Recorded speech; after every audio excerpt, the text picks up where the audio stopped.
Chapter 16 Fulfillment of the Freedom Struggle. Although India became independent, the struggle for freedom was not yet over. There were many princely states in India. The princely states had the right to either merge with India or remain independent.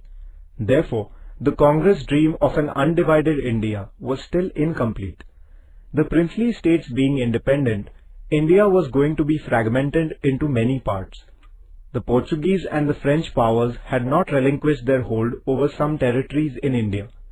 But India resolved all of these issues firmly. We shall learn more about this in this chapter. The merger of the princely states. There were more than 600 different princely states in India. Due to the influence of the non-cooperation movement, a political awakening began in the princely states. This saw the founding of Praja Mandals in the princely states. Praja Mandals were people's organizations that worked in the interests of the people in the princely states and for securing political rights for them. In 1927, all these Praja Mandals came together to form an All India States People's Conference. This gave an impetus to the movement in the princely states. After India became independent, the then Home Minister of India, Sardar Vallabhbhai Patel, with his great statesmanship, resolved the issue of the merger of the princely states. He took the rulers of the princely states into confidence and prepared an instrument of accession acceptable to all. The rulers of the princely states were thereby assured that a contract with the government of India would be made according to which only the subjects of foreign relations, transport and communication and defense would be handed over to the government of India. All other subjects would remain with the princely states. Sardar Patel convinced the princes how it was in their interest to merge with India. The princes responded well to this appeal. All the princely states except Junagadh, Hyderabad and Kashmir merged with India. Taking a firm stand, Sardar Patel resolved the issue of the merger of these three princely states. The merger of Junagadh. Junagadh was a princely state in Saurashtra. The people there wanted to merge with India. The Nawab of Junagadh, however, was thinking of getting merged with Pakistan. The people strongly protested against his decision. The Nawab then left for Pakistan. After that, Junagadh merged with India in February 1948. The struggle for the liberation of Hyderabad. Hyderabad was the largest princely state in India. It consisted of Telugu, Kannada and Marathi-speaking regions. This state was under the autocratic rule of the Nizam. The people there had no civil and political rights. In order to secure their rights, the people formed regional organizations such as the Andhra Parishad in the Telangana region, Maharashtra Parishad in the Marathwada region, and the Kannada Parishad in the Karnataka region. Swami Ramanand Tirth formed the Hyderabad State Congress in 1938. Narayan Reddy and Siraj ul Hassan Tirmizi were associated with him. The Nizam banned this organization. A struggle ensued in order to get the Hyderabad State Congress recognized and to secure democratic rights. It was led by Swami Ramanand Tirth. The Hyderabad State Congress passed a resolution in July 1947 for the merger of Hyderabad state with India.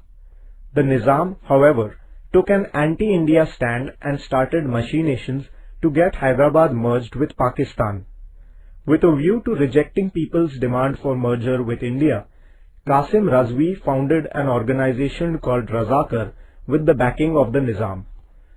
Qasim Razvi and his followers committed atrocities not only against Hindus but also against the Muslims who supported the democratic movement. This inflamed the public opinion everywhere. The government of India tried to negotiate patiently with the Nizam, but he refused to respond. At last, the Indian government started the police action on 13 September 1948. At last, the Nizam surrendered on 17 September 1948. Hyderabad was merged with India. The struggle of the people in the princely state was successful. The contribution of Marathwada in the struggle for the liberation of Hyderabad. Swami Ramanand Tirth, Govind Bhai Shroff, Baba Saheb Paranjpe, Digambar Rao Bindu, A.K. Waghmare, Narayan Rao Chavan, Anant Bhalerao, S.K. Vaishampayan, Purushottam Chapalgaonkar, Ramling Swami, Devi Sinha Chauhan, Shamrao Bodhankar, Mukundrao Pedgaonkar, Srinivas Rao Borikar, Raghavendra Diwan, Fulchand Gandhi, Manikchand Pahade and others made a valuable contribution to this struggle. The women who took an active part in the struggle for the liberation of Hyderabad were Ashatai Waghmare, Dagdabai Shelke, Karunaben Chaudhary, Pankunwar Kotecha, Geetabai Charthankar, Sushilabai Diwan, Kaveribai Bodhankar and others. Students participated in the struggle through the Vande Mataram movement. In this historic struggle, Ved Prakash, Shyamlal, Govind Pansare, Bahirji Shinde, Sridhar Vartak, Janardhan Mama and others embraced martyrdom. Their sacrifice has been a source of inspiration to all Indians. Thus we see that the leaders and the people in Marathwada had a lion's share in the struggle for the liberation of Hyderabad. Marathwada Mukti Din is celebrated on 17 September in Marathwada to commemorate the struggle for the liberation of Hyderabad. The districts of Aurangabad, Beed, Osmanabad, Parbhani and Nanded in Marathwada were part of the princely state of Hyderabad. The new districts of Jalna, Latur and Hingoli were formed after 1982. Marathwada was not included in independent India on 15 August 1947. After the inspiring struggle of the people, this region was merged with India in 1948. This unique struggle will always inspire the people of the entire country. The Kashmir problem. Hari Singh, the ruler of the state of Kashmir, had decided to remain independent. Pakistan had intended to secure the merger of Kashmir with Pakistan. For this purpose, Pakistan began to put pressure on Hari Singh. At the instigation of Pakistan, armed intruders attacked Kashmir in October 1947. Hari Singh then signed the instrument of accession with India. After Kashmir had thus merged with India, the Indian army was sent for the defense of Kashmir. The army won back a major portion of Kashmir from the possession of the intruders, but a part of it remained under the possession of Pakistan. The merger of the French colonies. Even after India had become independent, Chandranagar, Pondicherry, Puducherry, Karaikal, Mahe and Yanam territories were in the possession of the French. The Indian natives there were eager to get merged with India. The Indian government demanded that these territories, being parts of India, should be handed over to India. France held a plebiscite in Chandranagar in 1949.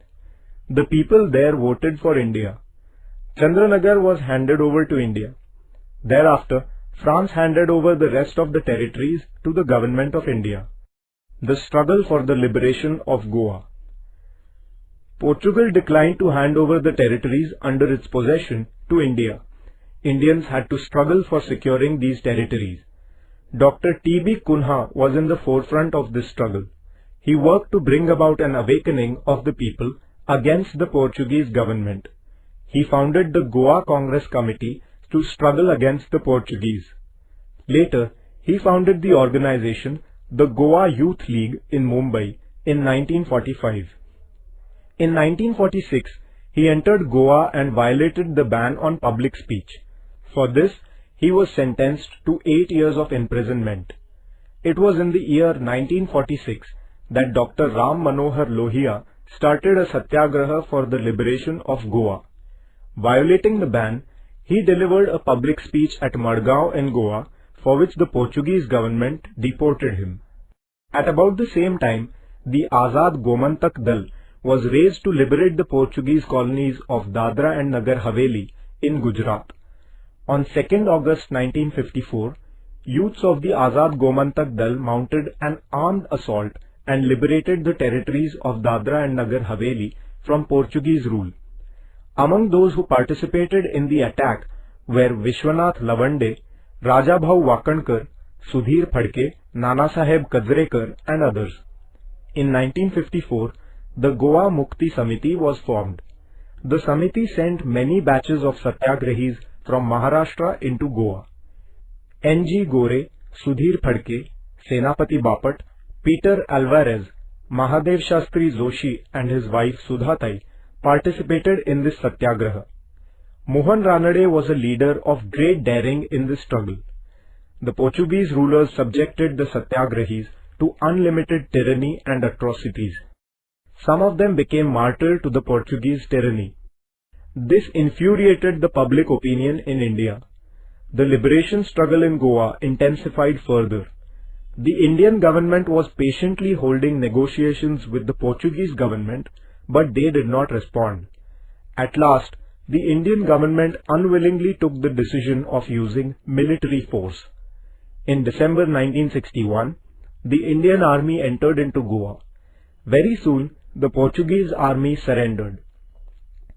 On 19 December 1961, Goa was liberated from Portuguese dominion. Imperialism was completely rooted out from Indian soil. India's freedom struggle was truly fulfilled. After independence, facing many difficult problems such as poverty, unemployment, illiteracy and inequality, India marched towards development. In all walks of life, progress received a momentum. India became a great democratic nation in the world. Today, in the 21st century, India is marching towards becoming one of the superpowers in the world.